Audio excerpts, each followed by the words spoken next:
Hey everyone, and welcome to the Gym Explainer, powered by MaxMembers.ai. So glad you could join us. This is for all of you out there, the gym owners, the operators, managers, salespeople, all the entrepreneurs and personal trainers.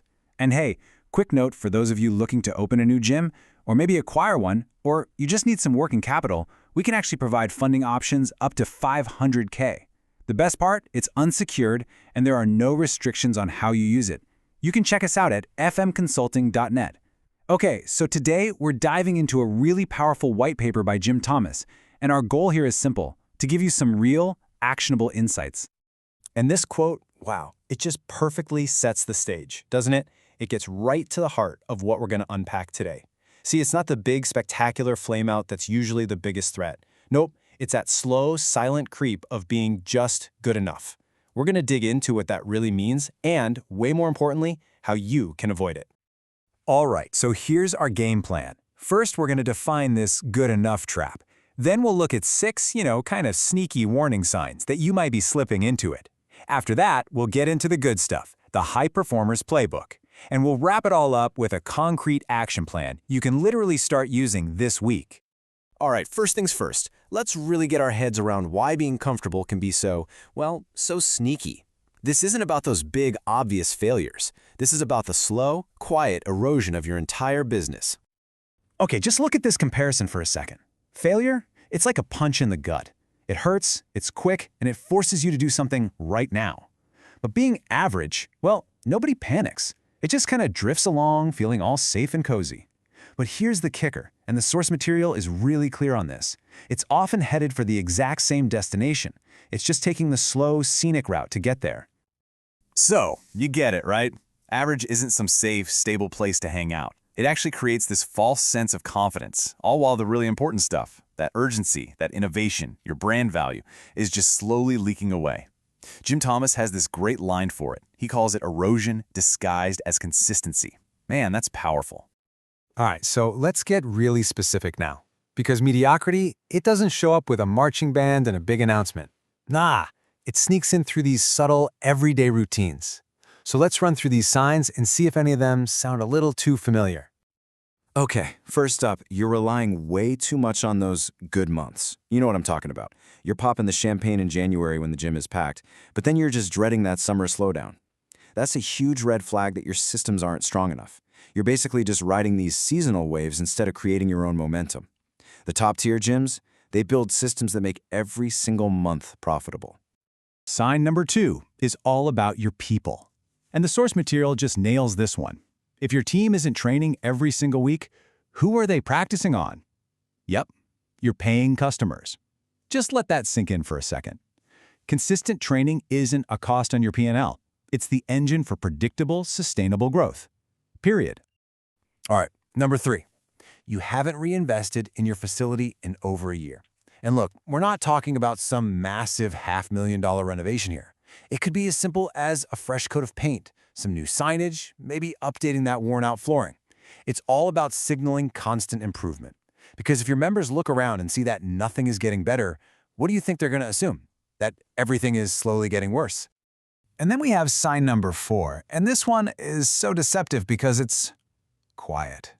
Your members are silent. Now, it's so tempting to think, hey, no news is good news, right? But you got to be careful. Don't mistake that silence for satisfaction. More often than not, it means detachment. Engaged, happy members, they refer their friends, they ask questions. Quiet members, they're often the ones silently planning their exit. Let's talk marketing for sign number 5. If your marketing playbook is basically just a copy and paste job from last year and the year before that, your members have already tuned you out. It's just background noise to them now. And when your innovation on the marketing front stops, what's your only tool left? Discounting. And we all know that's just a race to the bottom.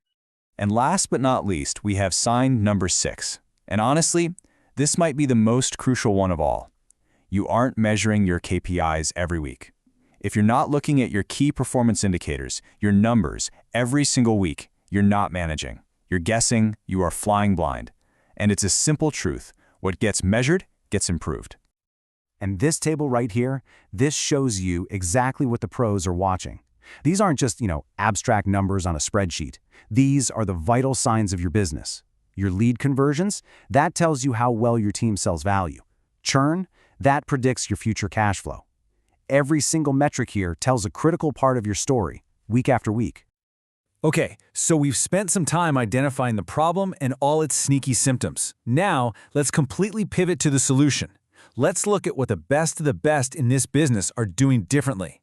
And spoiler alert, it's not magic, it's a playbook. I mean, look at this list. Do you see the pattern here? Every single one of these habits is proactive, not reactive. Higher-performing gyms are absolutely obsessed with the member experience. They invest in their people every single week. They use data, not just gut feelings, to make decisions.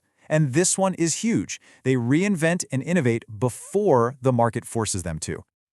Man, this quote from the paper is a total game changer. People don't buy fitness, they buy the identity they want to become. Top gyms get this. They understand they're not just selling workouts or access to a building. They are selling solutions to real emotional problems, things like confidence, a sense of community, stress relief. They're selling a future, better version of their members. So you might be thinking, okay, this is great, but where do I even start? Well, here's the thing. This isn't about creating some huge 5-year plan. It's about small, consistent actions that start building unstoppable momentum, starting this week. And please don't look at this list and feel overwhelmed. This isn't about trying to do everything at once. The source makes a really powerful point here. Just pick one, seriously, just one of these actions to focus on this week. Maybe you decide to finally schedule that weekly staff training, or maybe you just launch a simple member feedback survey. The goal isn't some massive overnight overhaul. It's all about building momentum through small, consistent wins that add up to huge results over time. And at the end of the day, this quote right here, it really says it all. The difference between a thriving gym and a gym that's just average, it's not the budget, it's not the location, it's a mindset. A mindset to refuse to be average every single day. And if you're ready to build the systems and the mindset to make that a reality, the author of this paper, Jim Thomas, he can absolutely help. So go ahead and reach out to him. You can contact Jim Thomas at 214-629-7223 or shoot him an email at jthomas@fmconsulting.net. Also be sure to check out our fantastic sponsor, Gym Business Manager, for the best gym software out there. You can find them at gymbusinessmanager.com. Thanks so much for tuning in.